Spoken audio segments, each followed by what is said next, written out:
ದಕ್ಷಿಣ ಭಾರತ ಹೃದಯ ಭಾಗದಲ್ಲಿ ತುಂಗಭದ್ರಾ ನದಿಯ ತೀರದಲ್ಲಿ ಉದಯಿಸಿದ ಮಹಾ ಸಾಮ್ರಾಜ್ಯ ವಿಜಯನಗರ. ಇದು ಕೇವಲ ಒಂದು ರಾಜ್ಯವಲ್ಲ, ಶೌರ್ಯ, ಸಂಸ್ಕೃತಿ ಮತ್ತು ವೈಭವದ ಜೊತೆಗಿನ ಜೀವಂತ ಪ್ರತೀಕವಾಗಿತ್ತು. ಕಲ್ಲಿನಲ್ಲೇ ಕಲೆಯ ಜೀವ ತುಂಬಿದ ಹಂಪಿ ನಗರವು ವಿಶ್ವವನ್ನೇ ಆಶ್ಚರ್ಯಗೊಳಿಸಿದ ಅದ್ಭುತ ರಾಜಧಾನಿಯಾಗಿತ್ತು. ಇಲ್ಲಿನ ದೇವಾಲಯಗಳು, ಗೋಪುರಗಳು ಮತ್ತು ರಂಗಮಂಟಪಗಳು ಇಂದಿಗೂ ಅದರ ಮಹಿಮೆಯನ್ನು ಸಾರುತ್ತಿವೆ.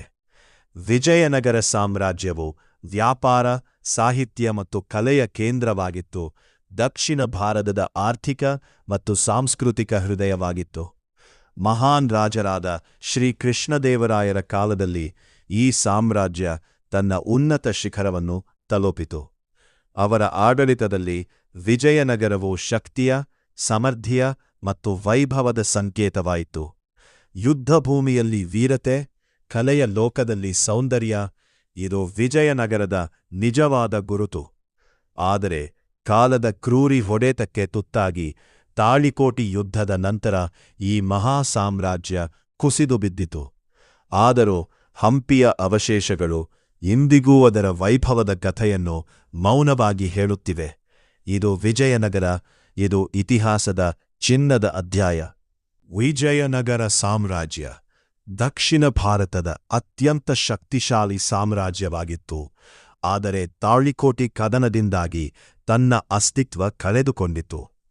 ಈ ಯುದ್ಧದ ಮುಖ್ಯ ನಾಯಕ ರಾಮರಾಯ ಮತ್ತು ವಿರೋಧಿಗಳು ದಕ್ಕನ್ ಸುಲ್ತಾನರಾದ ಬಿಜಾಪುರ್, ಗೋಲ್ಕೊಂಡ, ಅಹ್ಮದ್ನಗರ್, ಬಿದಾರ್.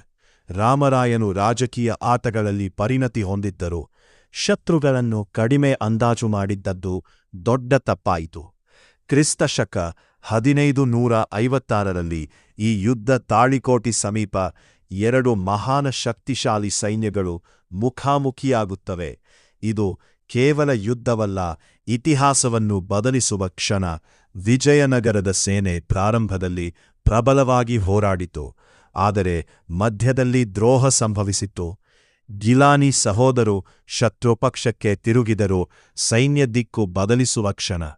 ರಾಮರಾಯನು ಸಿಕ್ಕಿಬಿದ್ದ ಒಂದು ಕ್ಷಣದಲ್ಲಿ ಎಲ್ಲವೂ ಬದಲಾಗಿದೆ. ಸ್ನೇಹಿತರು ಶತ್ರುಗಳಾದರು. ರಾಮರಾಯನನ್ನು ಬಂಧಿಸಿಕೊಳ್ಳಲಾಯಿತು. ಜಯನಗರ ಸೇನೆ ದಕ್ಕನ ಸುಲ್ತಾನರ ಸೈನ್ಯದ ವಿರುದ್ಧ ಸೋತುಹೋಯಿತು. ವಿಜಯನಗರ ಸಂಪೂರ್ಣ ನಾಶವಾಯಿತು. ವಿಜಯನಗರ ಸಾಮ್ರಾಜ್ಯದ ಪತನ ಆರಂಭವಾಯಿತು. ಒಮ್ಮೆ ಚಿನ್ನದ ನಗರವಾಗಿದ್ದ ಹಂಪಿ, ತಾಳಿಕೋಟೆ ಯುದ್ಧದ ಪರಿಣಾಮವಾಗಿ ಕೇವಲ ಅವಶೇಷಗಳಾಗಿ ಉಳಿಯಿತು. ಒಂದು ದ್ರೋಹ, ಒಂದು ಯುದ್ಧ, ಒಂದು ಸಾಮ್ರಾಜ್ಯದ ಅಂತ್ಯ. ಇತಿಹಾಸ ನಮಗೆ ಕಲಿಸುವುದು ಏನೆಂದರೆ, ಶಕ್ತಿಗಿಂತ ವಿಶ್ವಾಸ ಮುಖ್ಯ.